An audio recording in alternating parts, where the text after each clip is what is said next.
Thank you so much जानी। मैंने तो अल्लाह से वादा किया था कि मैं अभी अगर रेटिंग 1 आती है ना मेरी, तो मैं तो और ज़्यादा काम करूँगा। तो मेरी टीम वाले कह रहे थे सर ये तो हमारे लिए बैड न्यूज़ है।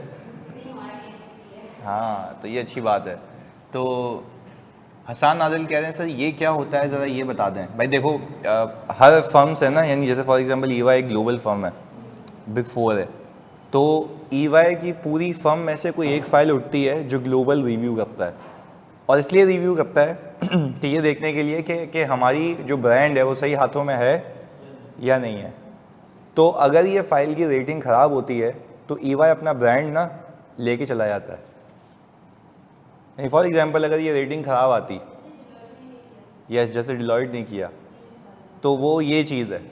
तो यानी फॉर एग्जांपल ग्लोबल आता है, ग्लोबल देखता है कि क्या हमारा जो ब्रांड है वो सही हाथों में है, सही ऑडिट हो रहा है नहीं हो रहा, ब्रांड डैमेज तो नहीं हो रहा, लोग काम सही कर रहे हैं या नहीं कर रहे। उसके लिए मतलब लकीली कहूँगा कि मेरी फाइल उठा ली।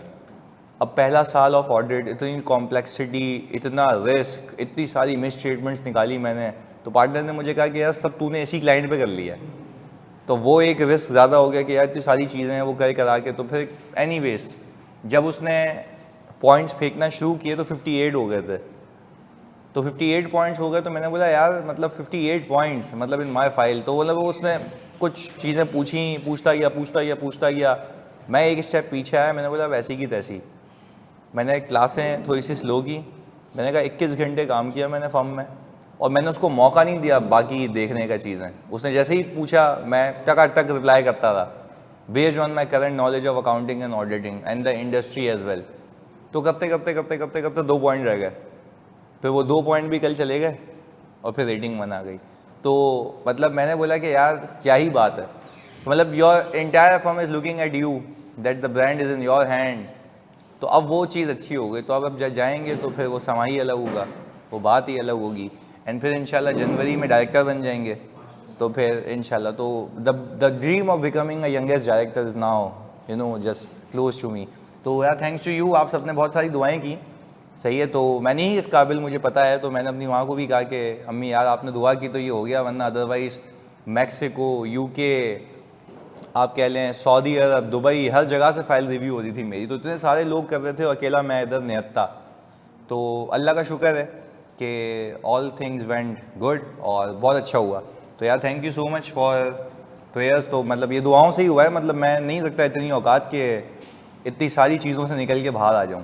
तो अब जो मोटिवेशन होगी ना, अब जो ऑडिट का तरीका होगा, मैंने बहुत सीखा भी इसमें और भी। मतलब मैं सोचता था कि सही है मुझे आता है, बट जो सोचने का तरीका है दुनिया में लोगों का वो भी अलग है। तो वहाँ से मैं मुंसलिक हुआ। तो अब तो ये भी चीज़ हो गई है कि मैं तो और ग्लोबल कनेक्टेड हो गया। तो अब बारी है मेरे रिव्यू करने की। तो अब मैं बताऊंगा कि रिव्यू क्या होता है। तो क्या लाइक तो चल सही है, it's has to be fair. तो थैंक्स टू अल्लाह। तो भाई ये ब्रीफ सी एक वो थी कि कैसे चीज़ें होती हैं। बट अगेन मैंने तो ये चीज़ सीखी ज़िंदगी से कि if you are not going to take risk, आप कभी कामयाब नहीं होते। सही है, you have to risk yourself. तो हुआ। अब देखो यहाँ पे दो चीज़ें हो सकती थी कि या तो इधर या तो उधर। इधर तो मतलब यू आर गॉन। तो तभी मैं थोड़ा सा वो भी था कि मैंने अल्लाह को बोला यार अल्लाह मैं तो मतलब तेरा स्पेशल चाइल्ड हूँ ना, मतलब मैं कैसे हो सकता है ऐसा कि मैं नहीं पास हूँ। तो बस मैंने दुआ की कि मैंने इतनी मेहनत की है तो तू मेहनत दोहराएगा नहीं जाने देगा, कुछ भी करके मुझे इससे निकाल। मेरी मेहनत के लिए, किसी ने गलती की नहीं की फाइल में वो अलग बात है, पर मेरी मेहनत के लिए तू मुझे पास कराएगा। तो रेस्ट इज़ द हिस्ट्री। तो खैर अगेन सेलिब्रेट करते हैं। सही जी। तो बोले ग्लोबल नहीं चले जाइएगा। नहीं ग्लोबल नहीं जाएंगे, जाना होता तो अब तक जा चुके होते। ऑफर्स भी थी, अभी भी थी, पर मैं नहीं गया। तो खैर again I am here in Pakistan to serve you guys. हाँ कौन, मेरे पास पता नहीं कितनी कितनी अपॉर्चुनिटीज थी। नहीं नहीं नहीं नहीं, ऐसा नहीं है।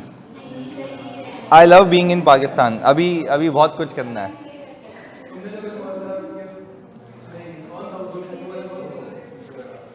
देखो बाहर जाने का इशू नहीं है, बाहर जाने का इशू नहीं है, अपॉर्चुनिटीज़ तो बहुत हैं। अभी देखो इसके इसके बाद तो मतलब मल्टीप्लाई बाय 3 हो गई ना। नहीं आई ऑलरेडी हैड, मतलब मैंने वैसे भी बताया था कि आई ऑलरेडी हैड। वो पाकिस्तानी को 30 लाख रुपए थे पर मंथ। तो मुझे वो फैसिनेट नहीं करता। मुझे फैसिनेट मतलब प्यार करता है, इज़्ज़त करती है, तो वो मैं इसलिए यहाँ पे हूँ। तो मैं जाऊँगा इंशाल्लाह, जाऊँगा बाहर पर डायरेक्ट पार्टनर बन के जाऊँगा, मतलब नॉट फ्रॉम द ब्लो। अब डायरेक्टर बन जाएंगे इंशाल्लाह, इसके बाद पार्टनर। चलें, ओके। अच्छा भाई, तो शुक्रिया यार। नहीं नहीं, अबे यार सॉरी, नहीं अबे बहुत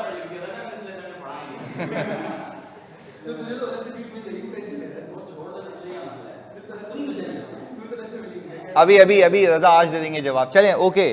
तो हमने ये कहा था कि आज तक के केसेस हमने कवर किए थे, तो अब एक केस को आगे लेके चल लेते हैं, और अब केस का नाम है significant fees from a single client. ये बात हम पहले भी कर चुके हैं। एथिक्स, एथिक्स के लिए तो बुलाना चाहिए ना, we have to be very ethical. चलें, ओके, अभी करते हैं ना।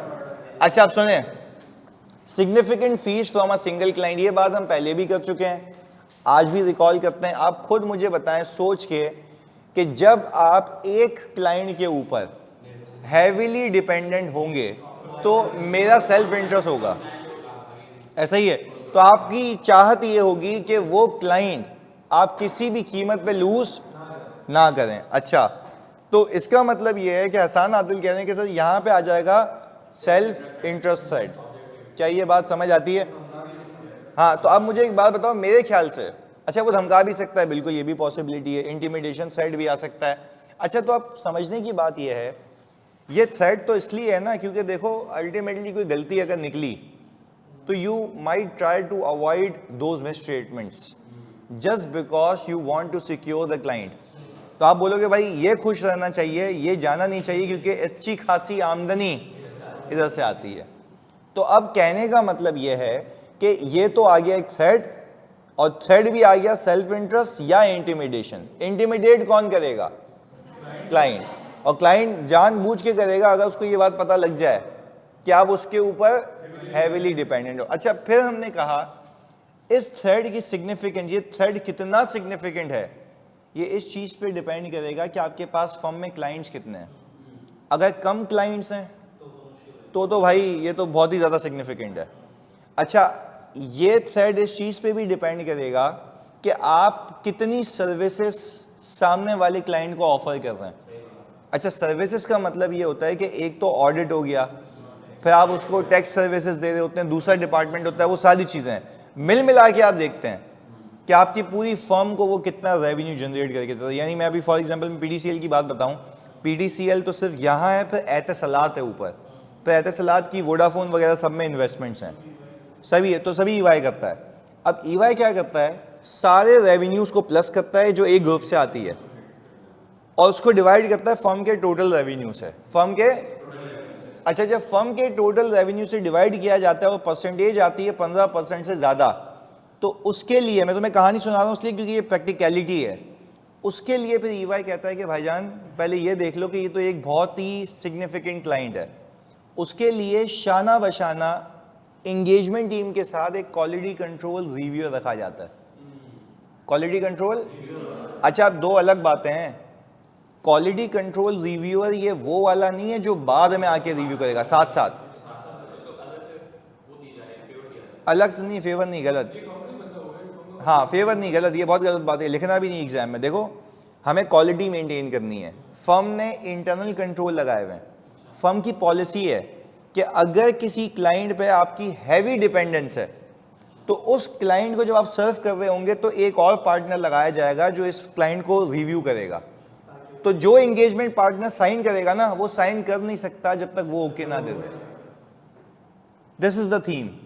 ये इसलिए होता है क्योंकि आप हैवीली डिपेंडेंट हो। यहाँ पे उसको पता था, फर्म को पता है, फर्म को क्वालिटी लगानी है कंट्रोल्स, कि फर्म को ये बात पता है कि you might compromise your judgement, और इसके लिए पॉलिसी बनाई जाती है। तो जो पीडीसीएल का ऑडिट हुआ था उसमें भी क्वालिटी कंट्रोल रिव्यू शाना बशाना भी साथ था। हमने जो भी जजमेंट ली, जो भी इंपेयरमेंट टेस्टिंग की, उसमें सबने पहले किसने ओके दिया? क्वालिटी रिव्यूअर ने। उसके बाद एंगेजमेंट पार्टनर ने साइन किया, अदरवाइज को अलाउड नहीं है। अच्छा, अगर मैं ये ना करता तो वो तो वैसे ही ब्रीच था। आप कैसे जस्टिफाई कर लेते कि इतनी हैवी फीस आपको मिल रही है और आपने अपनी जजमेंट कॉम्प्रोमाइज नहीं की होगी? तो उसके लिए लाजमी है कि आप क्या अपॉइंट करें? Engagement quality reviewer. तो वो इंडिपेंडेंट है ना, उसका कोई यहाँ से जाती ताल्लुक नहीं, उसकी जेब में पैसे नहीं जा रहे। ईवाई को तो जा रहे हैं पर उसको पैसे नहीं आए जेब में। फॉर एग्जांपल अगर मैं एंगेजमेंट पार्टनर हूँ तो उसका डायरेक्ट रेवेन्यू मेरी जेब में आएगा, एग्रीड। उस बंदे का क्या लगे?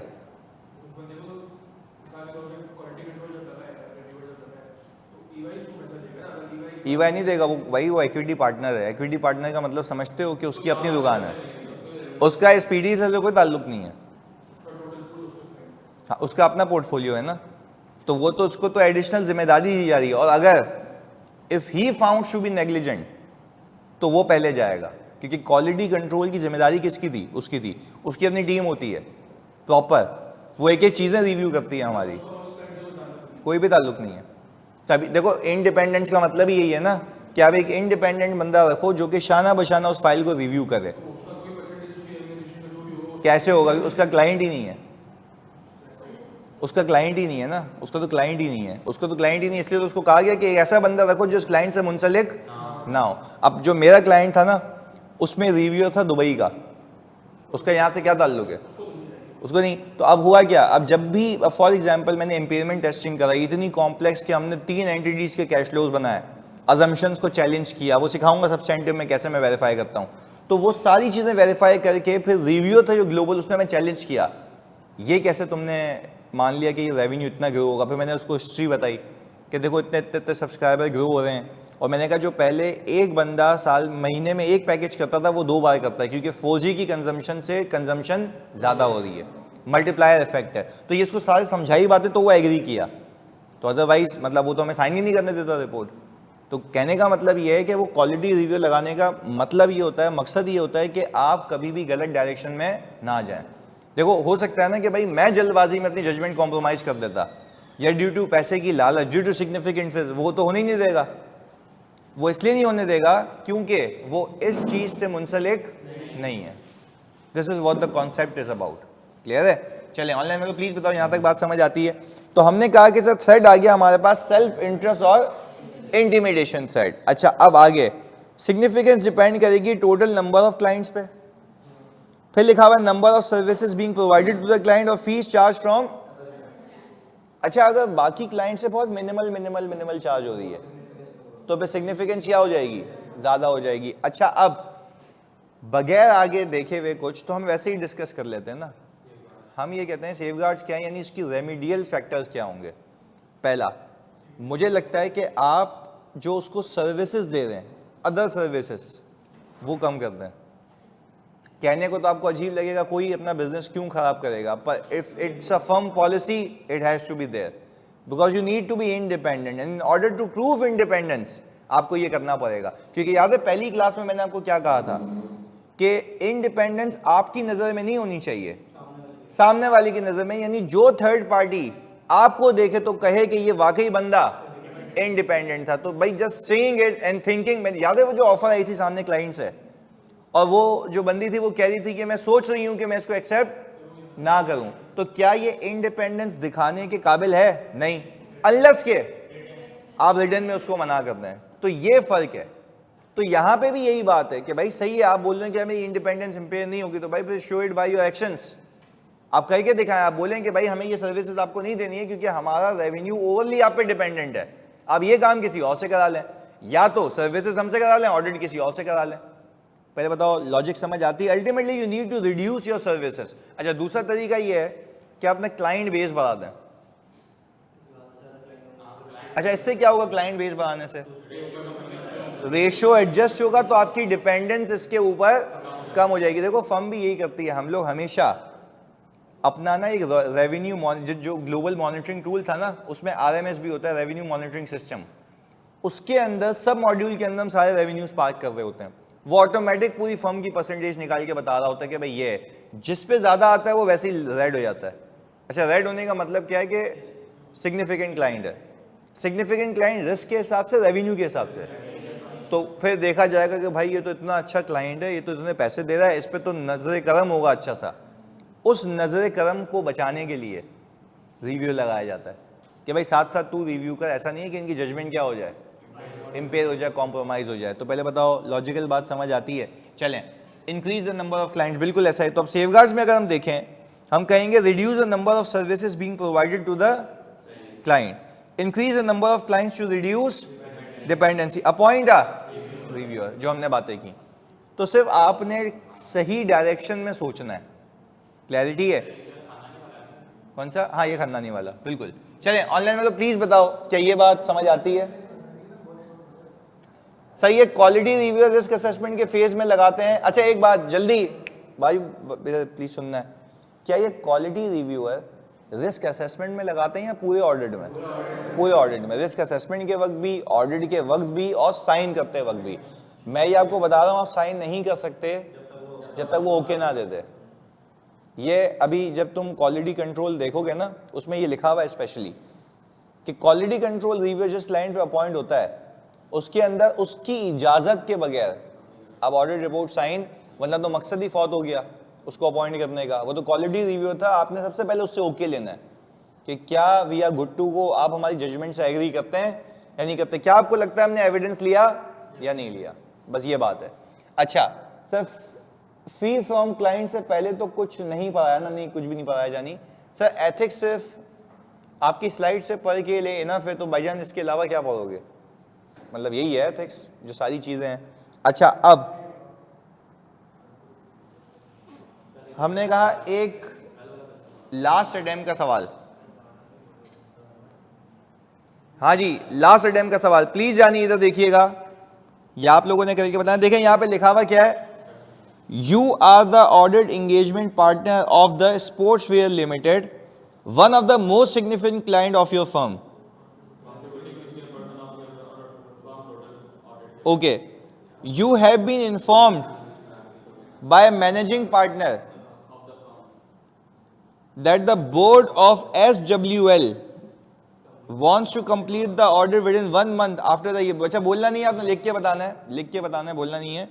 अच्छा, he instructed you to complete the audit within this timeline and this would help us maintaining a strong client relationship। तो बोल रहा है कि ICAP के कोड ऑफ एथिक्स की रोशनी के अंदर आप इस पर रोशनी डालें कि क्या यहाँ पे कोई थ्रेट है, अगर है तो क्यों है, और फिर आप बताएंगे उसके पॉसिबल सेफगार्ड्स। चलें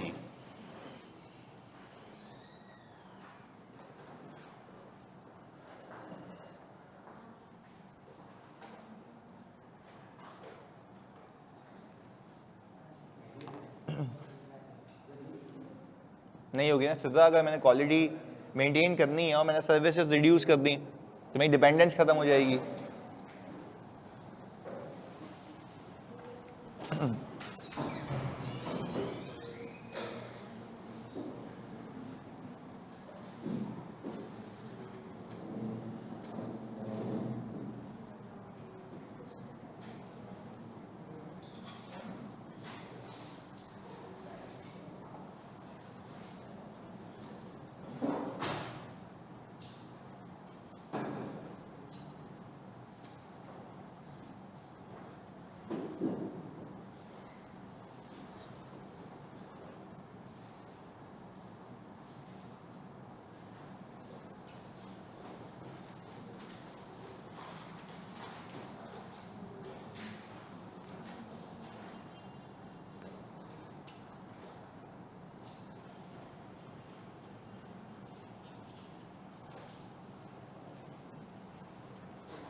अच्छा अब्दुल्ला, मैं वैसे ही रीड कर रहा हूँ क्योंकि ये लोग लिख रहे हैं, ताकि फिर मैं आपको बता दूंगा सही है या नहीं है।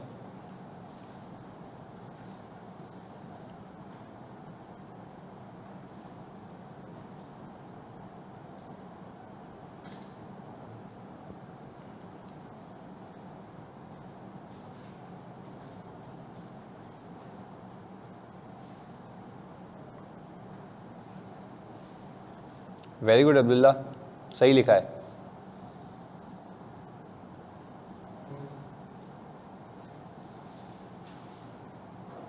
अच्छा शेख, तुमने ये जो लिखा है ना, ये गलत लिखा है कि maintaining a good quality relationship with the client generally creates a self interest set. नहीं, गुड क्वालिटी रिलेशनशिप से थ्रेड कहाँ आता है? वो तो अच्छी बात है, ऐसा नहीं है। आपने ये बताना है क्योंकि आपकी डिपेंडेंस है फीस के हिसाब से, इसलिए ये थ्रेड है।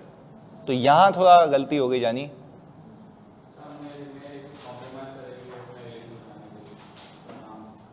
हाँ, तो ये कॉम्प्रोमाइज़ करने वाली बात है ना। वो बोल रहा है कि आप अगर सामने वाले से अच्छे रिलेशनशिप मेंटेन कर रहे हैं, ये थ्रेड क्रिएट करता है। बिल्कुल, तो वो तो कोई मसला ही नहीं है।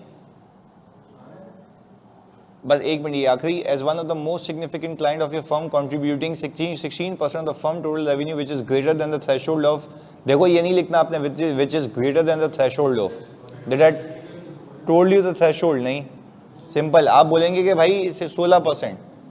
So this will create a self-interest and intimidation thread which compromise the principle of objectivity and integrity because firm have a financial interest to not to lose the client. हाँ चलो, ये आगे सही लिखा है। मोहम्मद रजा, as SWL is a major client and contributing 16% of the total firm's revenue, have given you 1 month time after year end to complete their order. This creates a self-interest thread and intimidation thread. देखो तुम लोग ना mix करके नहीं लिखा करो please. जब तुम एक थ्रेड की बात कर रहे हो तो उसकी वजह अलग लिखो, दूसरे थ्रेड की बात कर रहे हो तो उसकी वजह, वरना वो मिक्स हो जाता है।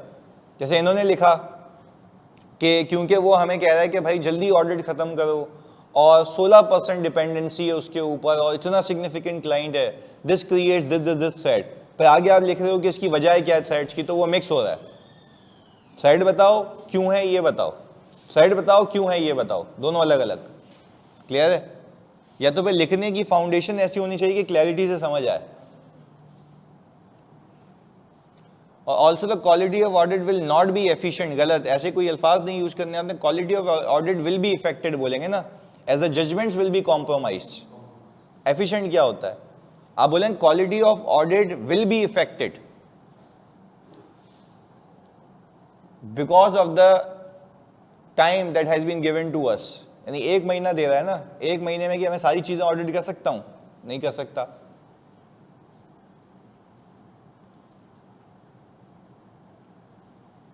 Maintaining a good relationship with a significant contributing client to the firm revenue generally, अभी भी गलत लिखा है शेख। तुमने लिखा है maintaining a good relationship with the significant contributing client. Again, significant contributing client के साथ अच्छा रिलेशन रखूं तो क्या इससे कोई थ्रेड आता है? आप उसमें वो बात ही नहीं कर रहे कि मेरा रेवेन्यू इससे ज्यादा है और इस पे मेरी डिपेंडेंसी ज्यादा है। दिस विल क्रिएट कौन सा थ्रेड? Self interest. सिंपल इतना लिख देते को, ये क्या अंग्रेजी लाजमी लिखनी है कि गुड रिलेशनशिप। कशान भाई कह रहे हैं कि significant client total revenue the firm which imposes self interest and intimidation threat to the integrity. अच्छा देखो तुम लोग बताओगे, यहाँ थोड़ी सी जजमेंट है इधर, सुनना, क्या ये सही है? तुम लोग बताना। As SWL is a significant client with 16% of total revenue of the firm which imposes self-interest and intimidation threat. सही है ना? एक तो इम्पोजिशन वाला थ्रेड गलत है, अराइज लिखना होता है। दूसरा, इन्होंने 16% की डिपेंडेंसी बता के बोल दिया इसमें इंटिमिडेशन भी है। इंटिमिडेशन की वजह ये है ही नहीं, टाइम फ्रेम वाली है। तो आप लिंकिंग गलत कर रहे हैं। आप ये कहें कि भाई इस वजह से ये थ्रेड है, इस वजह से ये थ्रेड है। कॉम्प्रोमाइज लिख दें, ये नहीं यार जानी भाई, देखो थ्रेड कॉम्प्रोमाइज नहीं होता, थ्रेड राइज होता है, प्रिंसिपल कॉम्प्रोमाइज होता है, ये करना होता है। सही है, याद रखिएगा, थ्रेड अराइज होता है, प्रिंसिपल कॉम्प्रोमाइज होते हैं, ये फर्क है जानी। हाँ जी, anyone from here, हाँ जी सुनाओ।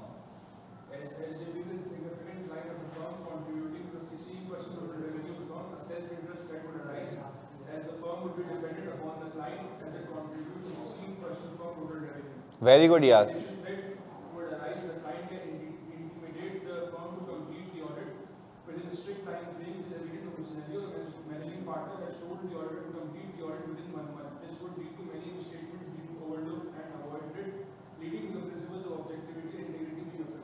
बेहतरीन यार, बहुत अच्छा लिखा है, गुड, कनेक्टेड। सुनाओ।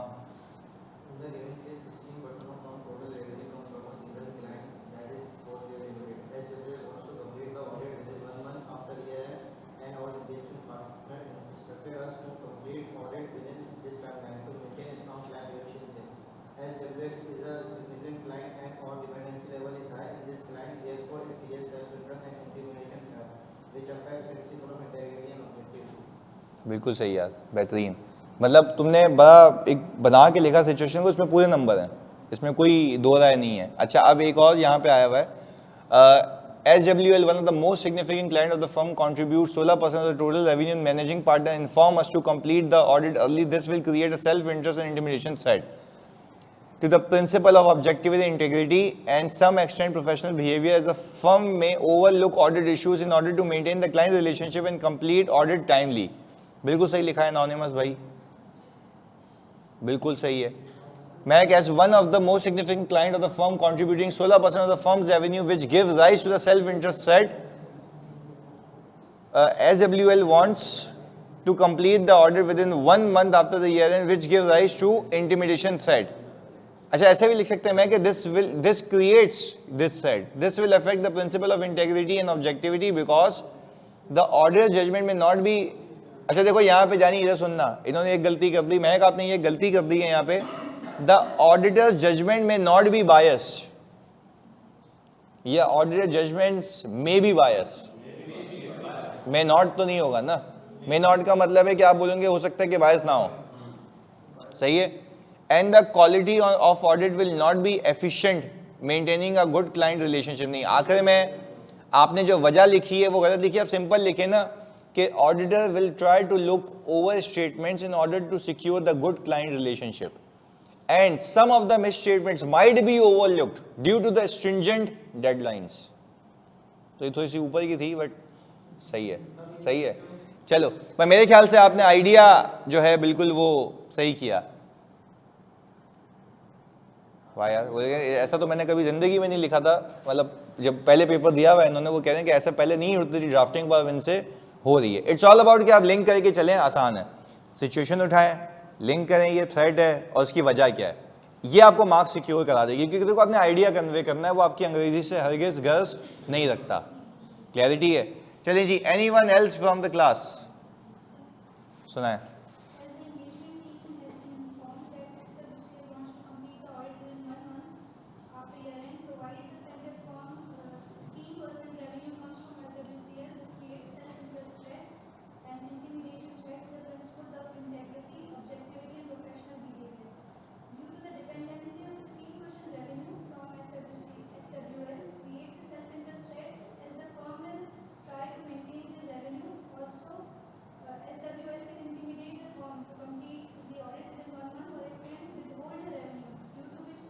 नहीं, ये आगे थोड़ा सा एक्सरसाइज, आपने ऊपर तक बिल्कुल सही लिखा है, आपने जो वजह लिखी है ना, अब तो थोड़ा सा और सिंप्लीफाइड करते हैं। आप सिंपल ये बोलें कि फर्म विल ओवरलुक, या engagement team will overlook the miss statement in order to secure the client. Simple ये हो गया। दूसरे में आप ये लिखेंगे कि due to stringent deadlines some statements might be overlook affecting the quality of audit. Intimidation की वजह से तो यही मसला हो रहा है ना कि आप जल्दी जल्दी खत्म करोगे तो आपसे आप जानबूझ के नहीं मिस करोगे, खुद ही मिस हो जाएंगी, जिसकी वजह से आपकी ऑडिट क्वालिटी क्या होगी, इफेक्ट होगी। तो ये तो क्या, ड्यू टू स्ट्रिंजेंट डेडलाइंस। अच्छा, इंटिमिडेशन किससे कनेक्ट कर रहे हो? स्ट्रिंजेंट डेडलाइन से, टाइमलाइन से। वही तो कह रहा है मैनेजिंग पार्टनर, तो वो तो देख ही रेवेन्यू रहा है, बोल रहा फर्म का रेवेन्यू आना चाहिए। तो अब यही तो गेम है, यही तो आपने बोलना है कि हम कर नहीं सकते, मना करना है। तो ये तो है ना एथिकल प्रिंसिपल्स, तो एथिकल प्रिंसिपल्स हैं आप पे अलग अप्लाई होते हैं, फर्म पे अलग अप्लाई होते हैं, दूसरे बंदे पे अलग अप्लाई होते हैं, तो you need to be ethical, otherwise आप करके निकल जाएं, सामने आ गया बाद में तो फिर उसके रिपोर्केशंस बड़े खतरनाक होते हैं। वही तो उसको मना करना है ना, यस तो उसको मना करना है, जो आपको कह रहा है ना ये करने को, आप बोलेंगे सॉरी भाई इस टाइम फ्रेम में नहीं हो सकता ये।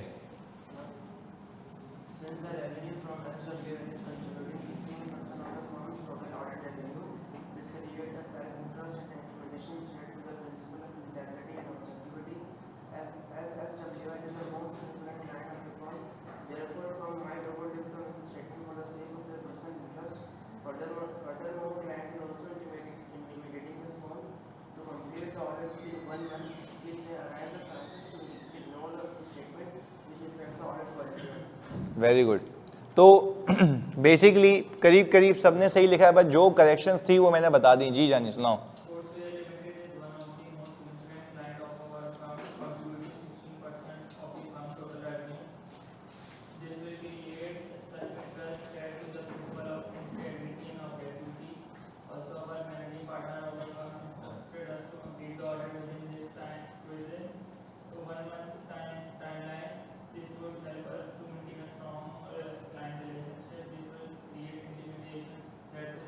नहीं आगे थोड़ा सा आगे पीछे हो गया जानू, आगे तुमने रिपीट कर दिया ना, सिंपल रखो, ऊपर ये बता दो कि completing audit with in a stipulated deadline, stringent deadline creates an intimidation threat.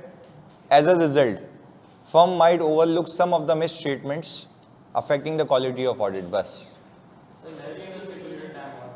हाँ वो तो हो गई, वो तो लिख दिया तूने ऊपर, तू रिपीट कर रहा है नीचे में, वो मना कर रहा हूँ। सही अलग से बताओ आगे।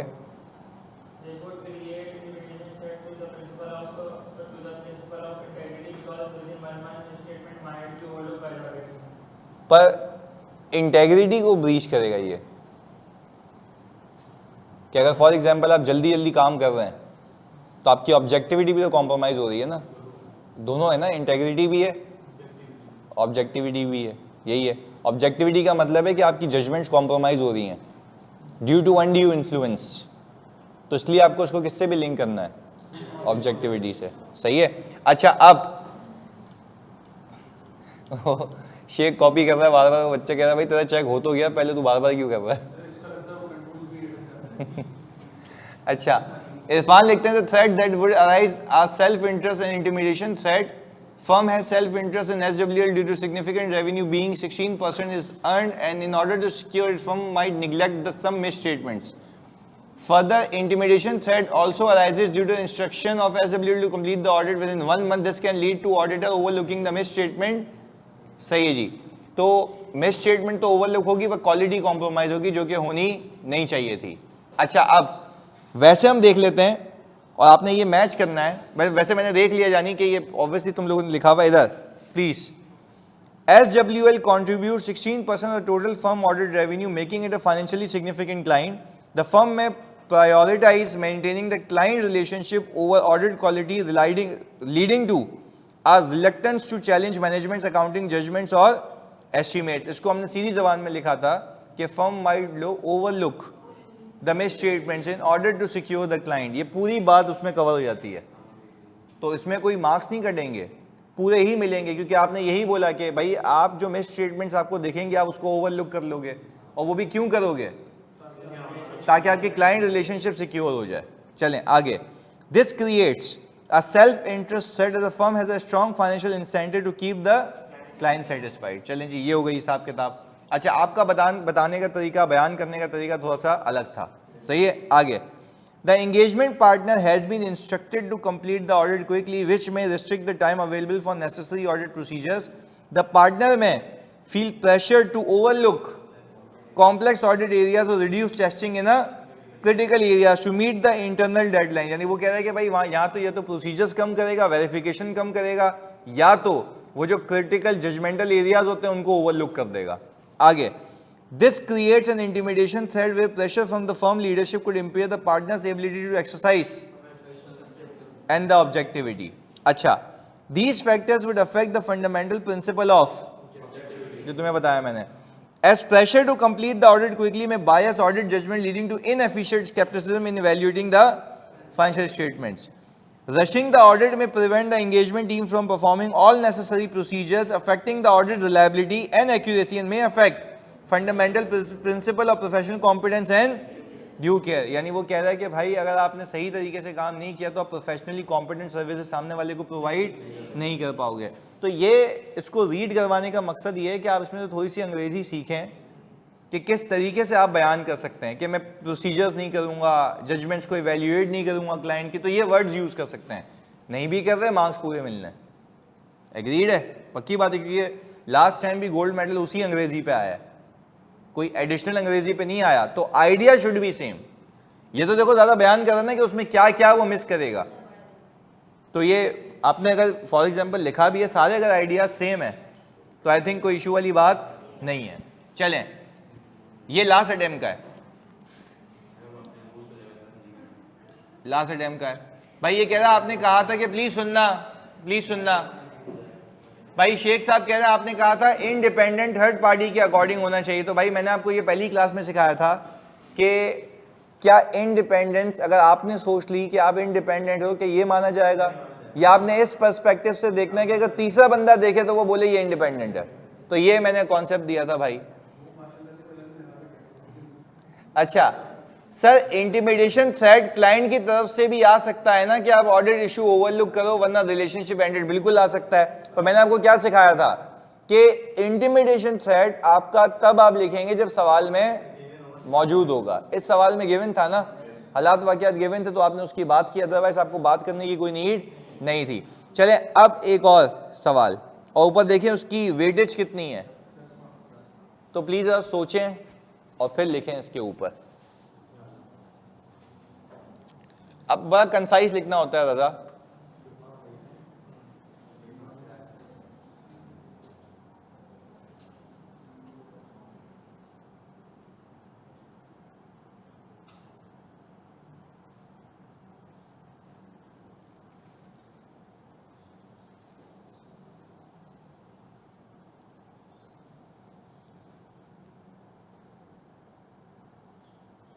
सस्टेनेबिलिटी पहली बार सुना है. आप इसको यूं समझें, देखो मैं सस्टेनेबिलिटी वैसे बताता हूँ, अभी नए स्टैंडर्ड्स आने लगे हैं पाकिस्तान में.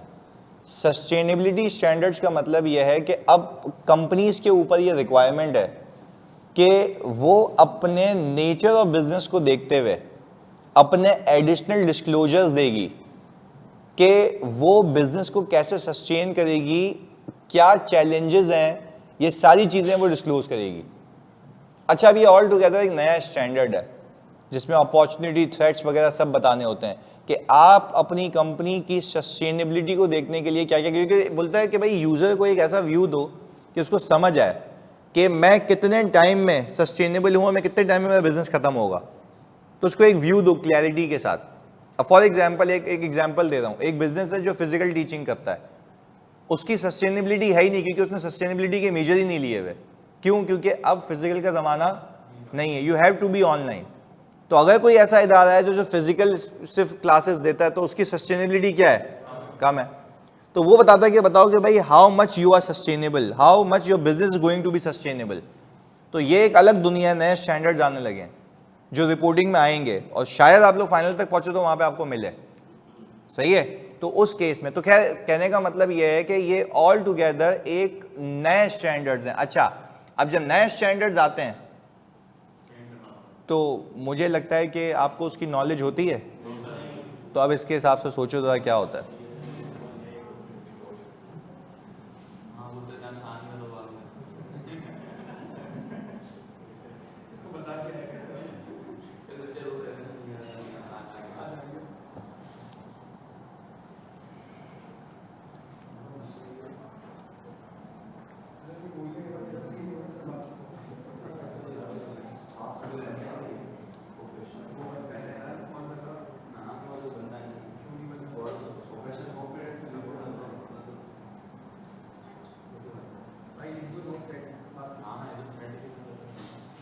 हाँ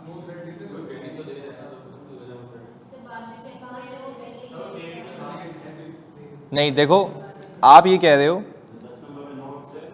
देखो अभी एक मिनट सुनो, देखो यूं, अभी देखो आप लोगों ने दिमाग नहीं लगाया ना, अभी देखो थोड़ा सा आउट ऑफ द बॉक्स पूछा था उसने मैं जरा रीड करता हूं उसको। वो कह रहा है ये audit firm F&Z and Company Chartered Accountants is currently conducting an annual audit of Champion Oils Limited. Please सुनना, a listed company for the year ended 31 December 2024. COL has recently decided to an early implementation of sustainability related reporting standards. अच्छा, अब आप audit कर रहे हैं, audit client पे हैं और उसने ये अर्ली अडॉप्ट कर लिया। अच्छा, अर्ली अडॉप्ट करने का मतलब है इसके एफएस में डिस्क्लोजर्स आएंगे। अच्छा, अब आपकी कैपेबिलिटी नहीं है कि आप उसको ऑडिट कर पाए, ऐसा ही है। तो मेरे ख्याल से यहाँ पे थ्रेड क्रिएट होता है to the principle of professional competence and due care, because you are not properly trained and you are not unable to evaluate कि whether the disclosures are appropriate or not। हमारी capability क्यों नहीं है? हमें आता ही नहीं, नॉलेज ही नहीं है। अब आगे सुने इधर। To strengthen the knowledge of the firm's audit staff, F&Z has scheduled on the sustainability standards with a renowned trainer और मार्च 31 2025। अच्छा, 3 महीने बाद जबकि रिपोर्ट डेट आ जाती है, तो I think you are compromising the principle of professional competence and due care. ऐसा है तो मेरे ख्याल से ये आपका सेल्फ इंटरेस्ट हो गया। आपने सेल्फ इंटरेस्ट के चक्कर में आपने एक अपनी कॉम्पिटेंस को कॉम्प्रोमाइज किया है। तो this is creating a threat to the principle of professional competence and due care as the client will not receive the services that is required under the professional standards. ये लिखा हुआ था भाई, ये लिखा हुआ था डेफिनेशन में कि client will not receive the services that is required under the professional standards because the training is being conducted on 31 March 2025 which is as near as practicable to the report date. भाई listed company है, उसको 120 दिन में AGM करनी है, नहीं आई बात समझ? तो भाई ये तो 1 ही महीना बचा है, 1 महीने में क्या सीख के देख लेगा, तो उसको समझ नहीं आएगी। अच्छा, अब आगे सुनिएगा।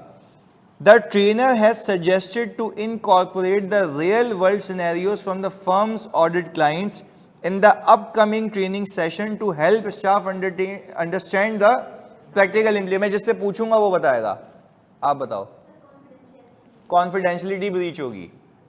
वो पता है क्या क्या रहा है, वो ट्रेनर आके बोल रहा है भाई कि तुम एक काम करो, तुम्हारे अपने अपने ऑडिट क्लाइंट्स के किससे डिस्कस करो, उसके हिसाब से सस्टेनेबिलिटी डिस्कस करेंगे। अबे भाई अलाउड नहीं है, आप किसी और क्लाइंट की इंफॉर्मेशन किसी ट्रेनिंग सेशन में बता नहीं सकते। अच्छा, वो क्या क्या रहा है, बोला रियल लाइफ सिनेरियोज को डिस्कस करते हैं। बोला जो आपके डिफरेंट क्लाइंट्स पे आप बैठते हैं उसकी बातें बताओ मुझे, ताकि मैं उसके हिसाब से बताऊं क्या सस्टेनेबिलिटी की कौन कौन से रिपोर्टिंग स्टैंडर्ड्स की कौन कौन से डिस्क्लोजर आएंगे। जैसे मैं आपको यहाँ पे आके बता देता हूँ बीडीसीएल का, पर वो तो पब्लिक इन्फॉर्मेशन है, वो मैं डिस्कस करता हूँ तो मुझे अलाउड भी है, पर मैं जो इंटरनल मामला हैं उनके वो कभी डिस्कस नहीं करता। तो वो तो बोल रहा है भाई इंटरनल मामला बताओ, तो हम देखो भाई इंटरनल मामला का मतलब पता है क्या, सस्टेनेबिलिटी तो आज तक रिपोर्ट ही नहीं हुई, पहली बार होने जा रही है ना। तो आप उसके इंटरनल मामला बताओ कि अब फॉर एग्जाम्पल एक और एग्जाम्पल देता हूँ, बड़ी अहम बात है, कॉन्फिडेंशियलिटी वाला रहेगा पेपर में। चलो खैर है, अभी समझ आ रही है ना बात, अभी आगे सुनो प्लीज, इधर फोकस के साथ। मुझे एक चीज़ बताओ, बड़ी अहम चीज़ सिखा रहा हूँ, सुनना। सस्टेनेबिलिटी के पर्सपेक्टिव से मैं एक इंश्योरेंस क्लाइंट करता था, सही है, वो क्या करता था, लोगों से पैसे लेके इन्वेस्टमेंट करता था, लोगों से पैसे लेके इन्वेस्टमेंट करता था। अच्छा, उसको हम कहते हैं यूनिट लिंक बिजनेस। ऑब्वियसली तुम्हारे लिए रेलेवेंट नहीं है, बस समझाने के लिए। हुआ क्या, वो इंश्योरर को कहता था कि या तो तुम मर गए तो पैसे मिलेंगे, जिंदा रहे तो जो इन्वेस्टमेंट की थी उसका रिटर्न मिल जाएगा। तो कितने बेनिफिट्स हो गए उसके, 2 हो गए। अच्छा, हुआ क्या, जब तक इंश्योरेंस कंपनी के पास उसके पैसे मौजूद होते थे तब तक वो इन्वेस्ट करता था, अपना भी हिस्सा रखता था, उसको भी देता था। ऐसा ही है, पहले तो बिजनेस समझ आया। इंश्योरेंस पॉलिसी इशू की, पैसे लिए, वो प्रीमियम दिए जा रहा है। अब 2 चीजें, मर गया तो उसके घर वालों को पैसे मिलेंगे, जिंदा रहा तो जो इन्वेस्टमेंट का रिटर्न है, पर उसमें से मैं भी तो कमा रहा हूँ मुफ्त में, पैसे लिए वहां दिए, इन्वेस्ट किया, मेरा हिस्सा बाकी उसको दे दिए। अच्छा, अब हुआ क्या मार्केट में, हुआ ये कि मार्केट में तुम्हें पता है अभी पिछले साल बैंक के इंटरेस्ट रेट 21-22% पे चले गए थे। लोगों ने क्या किया, उस इंश्योरेंस कंपनी को पैसे देना बंद कर दिया, अपनी पॉलिसीज इनकैश करा ली। उन्होंने बोला कि भाई तुम रिटर्न दे रहे हो 10%, वो 22% दे रहा है, तो मैं कहाँ पैसे डालूं? अच्छा, तो अब मुझे बताओ सस्टेनेबिलिटी के हिसाब से क्या हमें फ्यूचर आउटलुक के डिस्क्लोजर्स देने चाहिए कि फ्यूचर आउटलुक ये कह रहा है कि भाई इसके जो पॉलिसी होल्डर्स हैं वो डिक्लाइनिंग ट्रेंड के ऊपर हैं। फिर वो बोलता है बताओ इसी स्टैंडर्ड के अंदर कि क्या क्या मेजर्स कंपनी लेने सकती है, लेने चाहिए। ये पता है किसके लिए बनाया गया? शेयर होल्डर के लिए। शेयर होल्डर को पता हो कि भाई where my business is going, चल क्या रहा है, वजह क्या है। तो आप मुझे खुद बताओ यार लिंकिंग कैसी होगी एफएस की जब ये आ जाएंगे कि एक तो आपके ऑब्वियसली फाइनेंशियल स्टेटमेंट जो खुद इटसेल्फ बयान कर रहे हो, फिर उसके ऊपर सस्टेनेबिलिटी की चीजें खुद मैच करेगा शेयर होल्डर बैठ के कि भाई ये क्या चल रहा है, ये इक़्तिदामात क्यों लिए गए, ये क्यों नहीं लिए गए, तो क्या विजिबिलिटी आएगी, हाँ या नहीं। तो ये एक और फेयर प्रेजेंटेशन फ्रेमवर्क आ रहा है। ऑब्वियसली हमारे लिए तो होगा सीखने का अमल, बट ये है कि आप लोगों को भी समझ आना चाहिए कि चल क्या रहा है। अगेन चलें, अब मैं ये बात उस मीटिंग में बैठे हुए कहूँ कि आपको पता है one of my insurance client और उनके सब्सक्राइबर्स या उनके पॉलिसी होल्डर्स इतने थे, इतने रिड्यूस हो गए। अब मैं ये बैठ के बातें डिस्कस करता हूँ, क्या किसी को मार्केट में पता थी? तो ये तो मैंने डिस्क्लोज कर दी, उसका पूरा बिजनेस मॉडल एक्सपोज कर दिया। तो क्या ये इनएविटेबल अलाउड नहीं है? तो वो तो कहता है ना कि इनएडवर्टेंट डिस्क्लोजर भी अलाउड नहीं है, चाहे आप किसी सोशल एनवायरनमेंट में क्यों ना बैठे हुए हो। ऐसा है। तो ये दो चीजें थी, इसमें खाली इसको डिस्कस कर लेते हैं, बना के लिख लेना। इधर 1 मिनट दीजिएगा मुझे बस, ये मैं जरा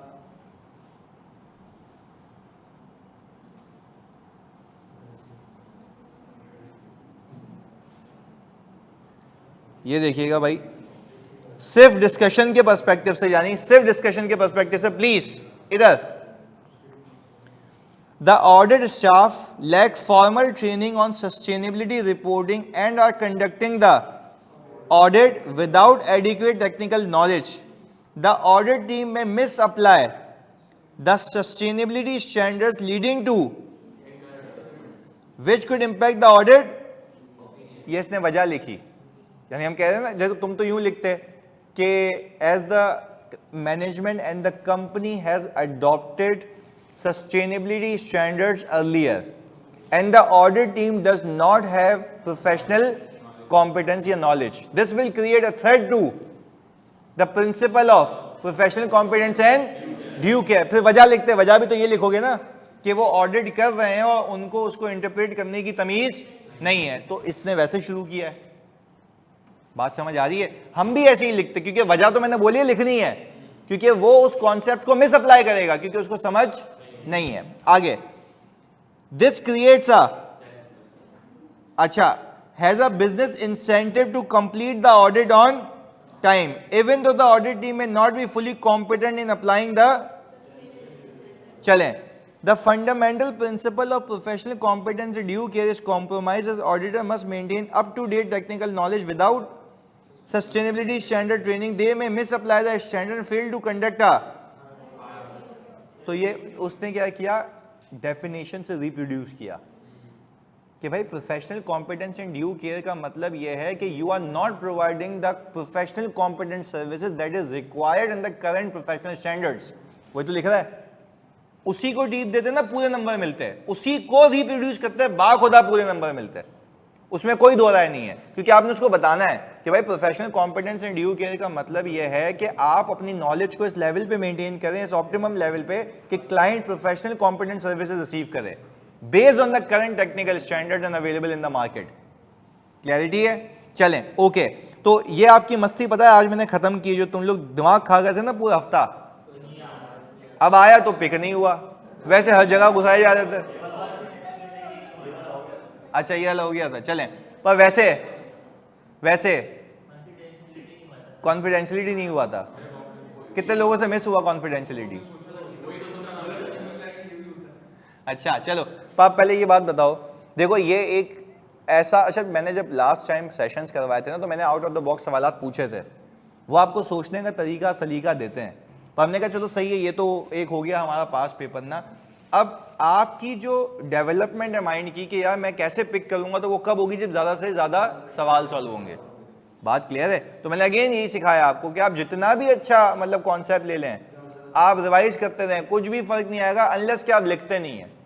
आप रीड नहीं करते, आप रीड करें, सिचुएशंस को पिक करना आना चाहिए। तो मैं अगेन अभी भी एम्फेसाइज कर रहा हूं, अभी भी बहुत टाइम है, आप सवालात सॉल्व करें ताकि आपकी पिक पावर स्ट्रांग हो कि भाई हाँ मैं पिक करके फौरन देख लेता हूँ कि हाँ ये इसमें ये हिट हो रहा है। देखो सबसे ज्यादा रिस्की चीज क्या है, पिक ही ना होना। पिक हो गया, हल्का सा आगे पीछे लिख लिया, मार्क्स मिल जाएंगे। तो हमारा मकसद क्या है, मार्क्स निकालना। पिक होना है पहले, दूसरा मार्क्स निकालना। पहले तो पिकिंग पावर अपनी सही करो ना, उसके बाद फिर ड्राफ्टिंग पे काम करते हैं। तो वही हम कर रहे हैं, क्लियर है। अच्छा आगे, अब वो बच्चा कह रहा था देखिए पेपर में भी यही मिस हुआ था, तो अब यही बात है कि आपने ख्याल रखनी है। चलें, the trainer has suggested including the real client scenarios in the training, this raises because client specific information may be shared with the, if audit team members analyze these real world scenarios in the training, there is a risk that they may later audit their own prior judgment developed during the leading to a self review set। अच्छा ये मैं बोलता हूँ कि ये वाली जो चीज़ है ना बड़ी फजूल लिखी हुई है इसने, सेल्फ नहीं। वैसे एक बात बताऊँ, वो फ्लो में ऐसा निकला कि वो औकात ही भूल गया। देखो वो क्या रहा, बोल रहा है आपने ट्रेनिंग सेशन के अंदर एक जजमेंट ली और वही रिव्यू कर रहा हूं। अबे भाई फजूल बात है, फजूल बात इसलिए क्योंकि आप क्लाइंट पे जाके आपने खुद नोट्स नहीं बनाए, वो वाले खुद नोट्स बनाते तो सेल्फ रिव्यू होता। तो ये हाँ ये वाली बात जो है ये रेलिवेंट है, अगेन लिखी हुई है तो हम उसकी रिस्पेक्ट कर रहे हैं। रेलिवेंट यहाँ पे बिल्कुल भी, या आप खुद सोचो, सेल्फ रिव्यू का मतलब ये है कि आपने कुछ काम किया हो खुद। वो बोल रहा है आप हवाई बातें कर रहे हो बैठ के कि ये भी हो सकता है और फिर अपनी जजमेंट को खुद रिव्यू करोगे। भाई सेल्फ रिव्यू सेट कैसे आएगा, ये नहीं है, दी नहीं है जजमेंट तो आएगा कहां से, मतलब। चलो आगे, खैर। अच्छा अब, if the client data is shared the firm risk violating the which could compromise the reputation of the firm and bring, क्या प्रोफेशनल बिहेवियर भी हो रहा है? यस बिल्कुल। अच्छा, sustainability reporting is a new and judgmental area, making it critical to the financial statement's reliability. Misstatement due to lack of understanding could lead to a materially incorrect audit opinion, increasing the regulatory and legal exposure. Therefore, the significance of this thread is high. क्योंकि अच्छा significance, ये तो बिल्कुल जायज़ बात है, ये तो सही लिखी है इसने। सिग्निफिकेंस इसीलिए ज़्यादा है यहाँ पे क्योंकि आपको स्टैंडर्ड का कुछ भी नहीं पता। जब आपको स्टैंडर्ड का कुछ भी नहीं पता तो बाखुदा जितने भी डिस्क्लोजर होंगे सब गलत हो सकते हैं, और सब गलत हो सकते हैं तो इसका मतलब है इस थ्रेड की सिग्निफिकेंस बहुत ज़्यादा है। बिल्कुल, तो वही लिखा हुआ है ना, रेगुलेटरी कंप्लायंसेस के लीगल एक्सपोजर के मसले आ जाएंगे आपको आगे। If actual client data is shared in the training, it breaches the confidentiality obligations and may expose FNZ टू significance of the threat is high unless strict anonymization of the scenario is done। अच्छा strict, ये जो कह रहा है ना कि anonymization of the scenario is done का मतलब ये है कि आप नाम लिए बगैर बात करो। जैसे मैं कहता हूँ एक क्लाइंट की बात है तो वो कहता है तब तो समझ आती है बात, अदरवाइज आप ये डिस्कस नहीं कर सकते। जैसे मैं कहता हूँ ना एक क्लाइंट की बात है, I will not quote the name, ऐसे कितनी एग्जांपल्स दी हैं, पर वो ये तो था ना, हमने क्लाइंट को एनोनिमस रखा था, क्लाइंट को एनोनिमस रखा था। ये पढ़ के बता,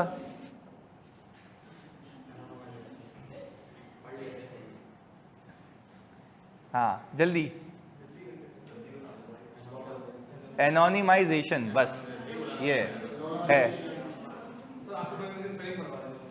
ये पहले बोलते थे अब बोल देता हूँ, सही है। चलें ओके, पहले बताओ बात समझ आती है ये वाली। चलें, तो भाई ये था इसके अंदर। तो इसके अंदर कितने प्रिंसिपल्स थे? दो। आप अगर थर्ड भी बात करें तो आप ये कहेंगे कि भाई एक तो आपका overall professional competence and due care का प्रिंसिपल हिट होता था उस थ्रेड से, और दूसरा कॉन्फिडेंशियलिटी। जी नहीं भाईजान, हेलो एक मिनट, बातें नहीं, एक मिनट, आपने सिचुएशन गलत पिक की है मेरे भाई। ट्रेनर क्यों ब्रीच करेगा? ट्रेनर तो आउटसाइड पार्टी है, आप उसको बता के ब्रीच कर रहे हो। ट्रेनर कौन होता है ब्रीच करने वाला? Who the hell is trainer? Trainer आपको आके ट्रेन कर रहा है, आप बकवास उसके सामने कर रहे हो तो आप ब्रीच कर रहे हो, आप ऑडिट फर्म के बंदे हो। कौन लेके आएगा? अब एक चरस वरस लगाइए, डेटा तुम, ट्रेनर डेटा क्यों लेके आएगा भाई? मतलब कैसी बातें कर रहे हो इधर? सही है,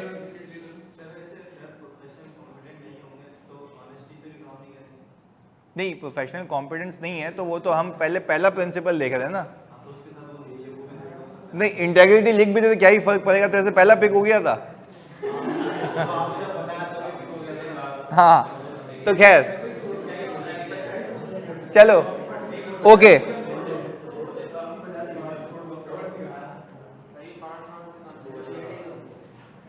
5-5 मार्क्स थे दोनों के। ओके अच्छा भाई प्लीज यार जरा अभी इधर जल्दी से, इधर फोकस के साथ। अच्छा बातें नहीं जानी, इधर इधर जानी, बातें नहीं इधर। अच्छा भाई अब हम देख लेते हैं टेम्पररी स्टाफ सर्विसेज। अच्छा इसको पहले कॉन्सेप्चुअली समझते हैं। होता क्या है बाज़ औकात कि जब मैं इनिशियली ग्रैंड थॉर्डन में आर्टिकल्स करने गया था अपनी, तो बातें नहीं जानी, देखो प्लीज़ डिस्टर्बेंस नहीं इधर।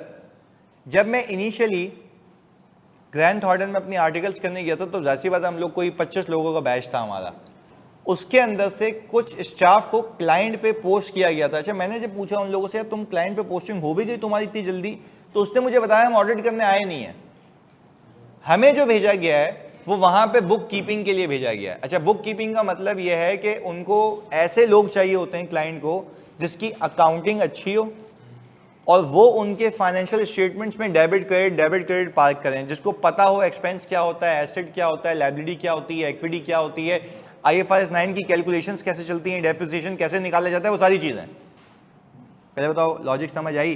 अच्छा इसको हम कहते हैं टेम्परेरीली फर्म के स्टाफ को वहां पे डिप्यूट करना, क्लाइंट का अकाउंटिंग सिस्टम संभालना, क्लाइंट का अकाउंटिंग सिस्टम संभालना। एग्रीड? मुझे ये लगता है अगर यहां के बंदे वहां जाते हैं तो मेरे ख्याल से अब सेल्फ रिव्यू थ्रेड आ सकता है। कैसे? वो अपना काम खुद ही रिव्यू करेगा और फिर अगर बाद में उसने अगर एज अ ऑडिटर उसमें गलती निकाली तो मैनेजमेंट क्या कहेगी? तुम ही करके गए थे, तो वो बताएगा ही नहीं। अच्छा फिर दूसरी बात ये है कि फिर एडवोकेसी भी आएगी। अच्छा एडवोकेसी तो सर वो उसमें केस में आती थी, नहीं इसमें भी आएगी। यस एडवोकेसी थ्रेड इसलिए आएगा क्योंकि आप बोलोगे हमने काम किया है भाई, गलत हो ही नहीं सकता। सेल्फ रिव्यू दोनों ही है ना, सेल्फ रिव्यू और एडवोकेसी दो थ्रेड्स हैं इसके अंदर। चलें अब अच्छा वैसे एक बात है, जब वहां पे बंदा एक लंबे अरसे के लिए काम कर रहा है, फैमिलियरिटी भी आ सकती है, बिल्कुल आ सकती है। तो कितने तरीके के थ्रेड्स हो गए? 3, सेल्फ रिव्यू, फैमिलियरिटी, एडवोकेसी। तो ये आ गए, देखते हैं यहाँ पे यही है। अच्छा अब प्लीज सुनना, अब इस थ्रेड की सिग्निफिकेंस किस पे डिपेंड होगी? पहले फैमिलियरिटी की बात करें तो टाइम ड्यूरेशन, जितना टाइम ड्यूरेशन ज्यादा उतनी फैमिलियरिटी ज्यादा होगी। चलें पहली चीज तो ये हो गई। अच्छा दूसरी चीज पे आते हैं, हमारा जो सेल्फ रिव्यू थ्रेड था, मैं प्लीज ये बड़ा फोकस होकर सुनना, मैं सेल्फ रिव्यू एडवोकेसी दोनों की बात करूंगा, बड़ी इंपॉर्टेंट बात है। जब मैं सेल्फ रिव्यू और एडवोकेसी की बात कर रहा हूं तो उसके थ्रेड की सिग्निफिकेंस की बात करेंगे, कितना सिग्निफिकेंट होगा ये कैसे पता लगेगा? अच्छा अब फॉर एग्जांपल यहाँ पे स्टैंडर्ड में एक अल्फाज यूज हुआ है कि आप मैनेजमेंट रिस्पॉन्सिबिलिटी अज्यूम ना करो। मैनेजमेंट रिस्पॉन्सिबिलिटी अज्यूम, मैं बताता हूं उसका मतलब क्या, थोड़ा सा हैवी है तो मैं तुम्हारे लेवल पे आके बताता हूं। मैनेजमेंट रिस्पॉन्सिबिलिटी अज्यूम ना करने का मतलब ये है कि आप क्लाइंट पे गए, मैनेजमेंट ने आपको बताना है ये डेबिट है ये क्रेडिट है, आपने अपनी दिमाग नहीं लगाना। यानी एक तरीका तो ये है ना कि वाउचर्स आए, आप खुद सोच रहे हो कि इस वाउचर को कौन से अकाउंट में डेबिट करूं, कौन से अकाउंट में, ऑल्टरनेटिव क्या हो, क्लाइंट आपको लिख के दे के इसको यहां डेबिट करना है, इसको यहां, हम तुम्हारी सिर्फ स्किल्स यूज कर रहे हैं ताकि तुम देखो या आउट तो नहीं हो तो डेबिट क्रेडिट बस। अच्छा इसमें मेरी कोई जजमेंट है या क्लाइंट ने करके दिया? चलें ओके, एक और चीज, हम क्लाइंट के पास बैठे हुए हैं और क्लाइंट ने एक इम्पेयरमेंट मॉडल बनाया जिसमें क्वांटिटी कितनी बिकेगी फ्यूचर में, प्राइस कितनी होगी फ्यूचर में, ये सब क्लाइंट ने बताया, मैंने इसे मल्टीप्लाई करके कैलकुलेट करके दे दिया एक्सेल के ऊपर। क्या मैंने मैनेजमेंट की रिस्पॉन्सिबिलिटी अज्यूम की या सिर्फ नंबर क्रंचिंग की है? नंबर क्रंचिंग की है। तो नंबर क्रंचिंग की है तो इसके अंदर मेरी कोई जजमेंट कॉम्प्रोमाइज या जजमेंट इन्वॉल्व नहीं है, यानी इसमें सेल्फ रिव्यू थ्रेड कम हो जाएगा क्योंकि भाई मैंने कुछ किया ही नहीं है खुद यार, मैंने सिंपल क्या किया, उसकी इंस्ट्रक्शन को फॉलो करके कैलकुलेशन की है। अच्छा वो आया उसने बोला ये 50 एसेट है, इसके ऊपर 10% लगाओ, इस महीने के लिए लगा दो, 10% इस महीने के लिए लगा दिया। क्या मैंने खुद कैलकुलेशन की है उसके कहने पे? अच्छा, उसके कहने पे सिर्फ ये कहा था उसने कि डेप्रिसिएशन अपने हिसाब से निकाल दे, उसने रेट वेट सब बताया। क्या मैंने मैनेजमेंट की रिस्पॉन्सिबिलिटी अज्यूम की? अच्छा, मैनेजमेंट की रिस्पॉन्सिबिलिटी अज्यूम करने के लघवी मायने ये हैं कि आप मैनेजमेंट बन के काम करो, हम खुद से कुछ नहीं सोच रहे, वो जो कह रहा है वो कर रहे हैं। एक और चीज, हम उसके क्लाइंट के टैक्स रिटर्न फाइल कर रहे हैं, क्लाइंट के। अच्छा, अब मैं खुद कैलकुलेशन कर रहा हूं, मैं जो है इनकम टैक्स ऑर्डिनेंस खोल के बैठा हुआ हूं, क्या डिडक्शन मिलनी चाहिए नहीं मिलनी चाहिए, क्या इसमें अज्यूम की? यस। अच्छा, ऑल्टरनेटिवली क्लाइंट आपको बोले भाई ये बिजनेस इनकम है, इसको यहां फेंक, इसको यहां फेंक, खाली नंबर पंच कर और रिटर्न भर दे। अब मैनेजमेंट रिस्पॉन्सिबिलिटी अज्यूम नहीं कर रहे, तो क्या उसके बिहाफ पे काम भी नहीं कर रहे? कर रहे हैं, बड़ा मैनेजमेंट की जिम्मेदारी अज्यूम नहीं कर रहे। तो पहले बताओ, मैनेजमेंट रिस्पॉन्सिबिलिटी का मतलब समझ आया कि you are not doing the work of the management, उसकी जिम्मेदारी है, वही अप्रूव करेगा, वो सारी चीजें वो करेगा, आपसे नंबर क्रंचर है, दैट्स इट। क्लैरिटी है? चलें, ओके।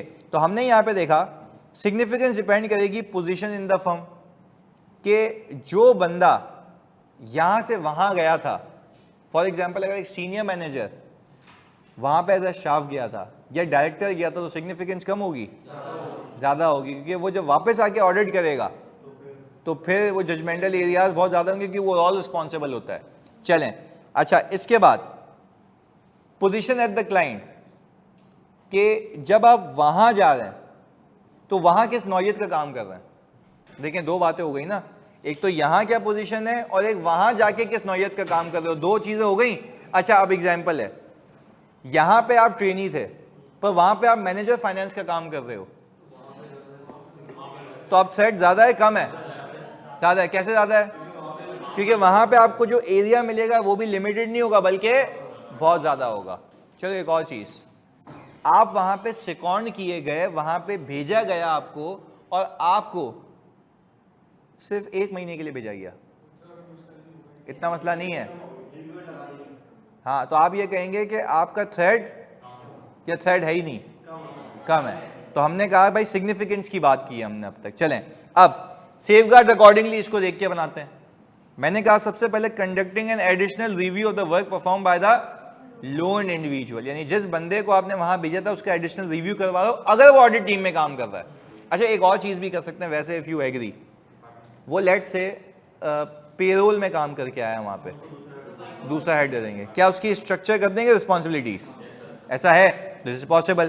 तो हमने कहा not including the loan personnel as an audit team member, पहले तो बोल रहा ऑडिट टीम से कटा दो तो मुसीबत ही खत्म हो गई। दूसरा, not giving the loan personal the audit responsibility for any function और एक्टिविटी। पहले बताओ, बात समझ आती है? अच्छा, फिर हमने कहा प्रोवाइडिंग सच असिस्टेंस, ये शॉर्ट पीरियड वाला जो है वो कौन से थ्रेड को केटर कर रहा है? फैमिलियरिटी को। तो पहले बताओ, कहानी समझ आती है? तो ये तो वो कहानी थी कि यहां से लोग हमने वहां सेकॉन्ड किए हैं for the purpose of number crutching या अकाउंटिंग सर्विसेज। क्लैरिटी है? ऑनलाइन में प्लीज बताओ क्लैरिटी है, जल्दी से सारे बच्चे जी। नॉट नेसेसरीली, बट तकरीबन जगहों पे आता है। कि फॉर एग्जांपल देखो, मैं वहां ज्यादा टाइम के लिए रहूंगा ना, तो मैं ये तो बोलूंगा ना कि फर्म तो ये बोलेगी कि यार हमारा क्वालिटी स्टाफ होता है, तो वो एडवोकेसी तो वैसे ही आती है ना। क्योंकि देखो क्यों आती है, बताता हूं। आपने वहां बंदे भेजे, सारा काम हुआ, पार्टनर ने रिव्यू किया, उस पर साइन करके दे दिया। साइन करना इटसेल्फ क्या है? एडवोकेसी, कि ये बिल्कुल सही है। फॉर एग्जाम्पल पार्टनर देख ही नहीं रहा, जूनियर ही गया, जूनियर ही करके आ गया, उसने कोई जिम्मेदारी नहीं ली, तो सेल्फ रिव्यू आ सकता है, उसमें एडवोकेसी तो नहीं आएगा। क्लियर है? तो डिपेंडिंग अपॉन द सिचुएशन। सही है? Okay. Not assuming management responsibility and the audit client is responsible for directing and supervising the activity, इसका क्या मतलब है?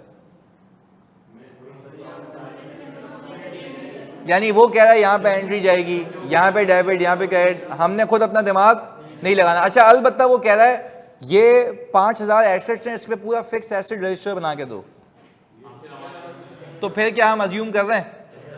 अच्छा, तो मतलब पूरी जिम्मेदारी हम ले रहे हैं और मैनेजमेंट का काम हम कर रहे हैं। तो इस केस में आई बिलीव कि आपका सेल्फ रिव्यू थ्रेड ज्यादा हो जाएगा, एंड इवन एडवोकेसी, क्योंकि यू आर एडवोकेटिंग कि मैंने फिक्स एसेट रजिस्टर बना के दिया है, क्लियर है, और वो जैसी बता पार्टनर भी रिव्यू करेगा, उसको ऑब्जर्व करेगा, और आप अज्यूम करें कि वापस से हम उसका ही ऑडिट कर रहे हैं, तो self review would be so significant, क्योंकि जो एरिया है वो इतना सिग्निफिकेंट है जहां पे जजमेंट्स ज्यादा इन्वॉल्व थी।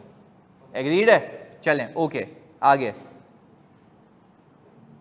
Long association. अच्छा वैसे ही एक बात है, आप किसी के साथ कुछ दिन बिता लो तो ही वो आपके इतना क्लोज हो जाता है कि आप उसके बगैर रह नहीं सकते। जैसे तुम दोनों भंगी हो, हाँ बोल रहा है, लेटा रहता है उसकी गोद में सुबह से जब से आया हुआ है इधर। अब इधर सुनो, तो कहने का मतलब ये है कि तुम लोग, वैसे तुम लोग इसी बैच में मिले हो या पहले भी साथ थे? इसी बैच में मिले हो। देखो करीबी देखो इसकी, मतलब नजदीकियां, ये अटैचमेंट देखो इसकी, मतलब आपस में दो लौंडे हैं और उनकी अटैचमेंट देखो कि क्या ही बेहतरीन मोहब्बत है। ये देखो फिर उसको यूं बगल में पकड़ेगा, प्यार करेगा, मतलब जो भी है। क्या बोल रहा है? चलो लॉ पास हो गया, चलो खैर, नहीं चलो इधर सुनो, इधर प्लीज। अच्छा कहने का मतलब ये है, प्लीज सुनना, मैं अपने स्कूल की भी बताता हूँ ना, सुनो। स्कूल में मुझे ड्राइंग, देखो आपको राइटिंग से मेरी समझ आ ही गया होगा कि मेरी ड्राइंग कैसी होगी, सही है ना, बदतरीन, सही है। होता ये था कि भाई हमारी, अब तो मैं उसको बहन ही कहूँगा, हमारी बहन होती थी आगे बैठती थी, तो वो हमें ना वो ड्राइंग बना के देती थी, तो मेरे फुल मार्क्स आते थे ड्राइंग के पेपर में, क्योंकि मिकी माउस बनाना तो था, ट्वीटी बनानी होती थी, वो उससे अच्छी कौन बना सकता था। हमने उनको दे दिया था, खैर हमने उनको दे दिया। अच्छा अब सुनो, अब यार सिर्फ ड्राइंग ही बना के दी थी, अटैचमेंट हो गई। अच्छा अब यार कहने का मतलब यह है भाई, अरे भाई यार मैं लगा बहन है मेरी, इधर सुनो इधर, तो बहनों से, अच्छा भाई मैंने कहा भाई बहन की अटैचमेंट नहीं होती भाई यार, नहीं ना, इधर सुनो प्लीज। हमने कहा कि भाई देखो बचपन था, इधर सुनो, खैर आगे।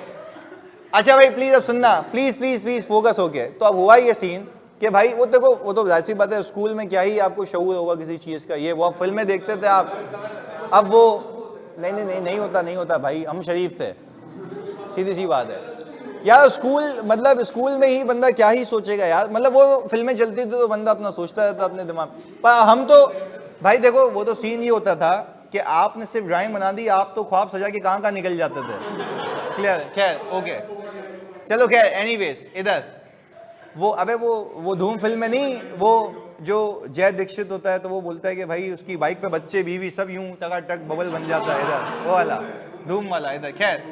एनीवेज तो कहने की तरह ये है, तो कहने का मतलब ये है कि आप अगर किसी के साथ थोड़ा सा टाइम गुजारो तो आपको अटैचमेंट हो जाती है। ये तो फिर भी कौन सी एसोसिएशन है? Long association. तो मतलब मुद्दा ये था, क्लास 1 से लेके 9 तक, तो तभी तो चर्सी एग्जाम्पल दे रहा हूं इधर। अबे चर्सी तो 9 साल में, मैं 3 साल का भी तो था कभी। 9 तक आते आते हमारी भाई बहन का रिलेशनशिप बहुत अच्छा हो गया था इधर। चलो खैर भाई 9 तक आते आते जो भाई बहन का रिलेशनशिप वो बहुत अच्छा हो गया था, तो हम, जैसी बात है भाई, मैं उसकी शादी में भी गया था यार, ऐसा भाई क्या हो गया यार, तो नहीं तो वैसे भी कहते कोई मसला नहीं। मैंने ऐसा भाई फ्रॉम योर ब्रदर लिख के दिया था उसको, भाई क्या हो गया, मतलब अजीब बातें करते हो। अच्छा प्लीज इधर सुनिएगा, क्या कह रहे हैं, बताऊं किसके? चलो खैर एनीवे, चलो तो सुनो प्लीज। देखो यार, I in my entire life I don't regret any of my decisions because I have ever been successful यार। खैर हुई कोई मसले वाली बात ही नहीं है, तो रिग्रेट हम करते ही नहीं है, ना रिग्रेट करने का बनता है। चलें खैर इधर सुनो प्लीज। तो वो कुछ था ही नहीं, वो बचपन था, जैसे हम कह रहे हैं, एग्जाम्पल दे रहा हूँ आपको, प्लीज आप समझें। अच्छा वो हसान आदिल कह रहे हैं सर आपकी आंखों में उसकी मोहब्बत नजर आ रही है। नहीं है भाई, नहीं है यार, मतलब देखो मैं एक और बात बताता हूँ तुम्हें, वो तो सही है पर एक बात बताता हूँ तुम्हें, सुनो जानू, मुझे सुनो। देखो उस वक्त जब आप बच्चे होते हो ना, तो आपको पता नहीं होता कि रियल वर्ल्ड में और क्या क्या एग्जिस्ट करता है। तो हमारा जो बाउंड्री थी वो थी, जब हम रियल वर्ल्ड में आए तो हमने बोला अबे ये भी होता है, तो हमने बोला चलो भाई वो तो कुछ भी नहीं है, तो इसलिए खैर। अच्छा भाई अब इधर, अब आगे सुनिएगा। खैर पहले बताओ ये कॉन्सेप्ट भेजे में बैठ गया ना, लॉन्ग एसोसिएशन, चलो ये नहीं भूलना। अब चले सुने। अच्छा, अब कहने का मतलब ये है कि जब आपकी लॉन्ग एसोसिएशन हो गई है किसी के साथ, तो क्या यहाँ पे फैमिलियरिटी थ्रेड आता है? अच्छा, और जिसके साथ आपकी ज्यादा चाहत है वो आपको इंटिमिडेट कर सकता है किसी तरीके से, हाँ या नहीं? चलें ओके, तो हमने ये कहा सेल्फ इंटरेस्ट और सेल्फ इंटरेस्ट कैसे? अच्छा, आपका अपना ही पर्सनल मफाद है तो आप क्या ही करेंगे। हाँ, ये ड्राइंग बनवानी थी इसलिए। अच्छा भाई, अच्छा आप सुने प्लीज। सिग्निफिकेंस इस चीज पे डिपेंड करती है, प्लीज सुनना जानी, सिग्निफिकेंस इस चीज पे डिपेंड करती है कि भाई कितना टाइम आपने उस क्लाइंट पे लगाया है। चलें, पोजीशन एट द क्लाइंट, यानी जो एसोसिएशन है। फॉर एग्जांपल तुम क्लाइंट पे गए और तुम चौकीदार के साथ घूम रहे हो वैसे, अच्छा सुनो, अच्छा सॉरी इधर। अच्छा भाई, तुम फॉर एग्जांपल चौकीदार से थोड़ा ऊपर आ जाते हैं,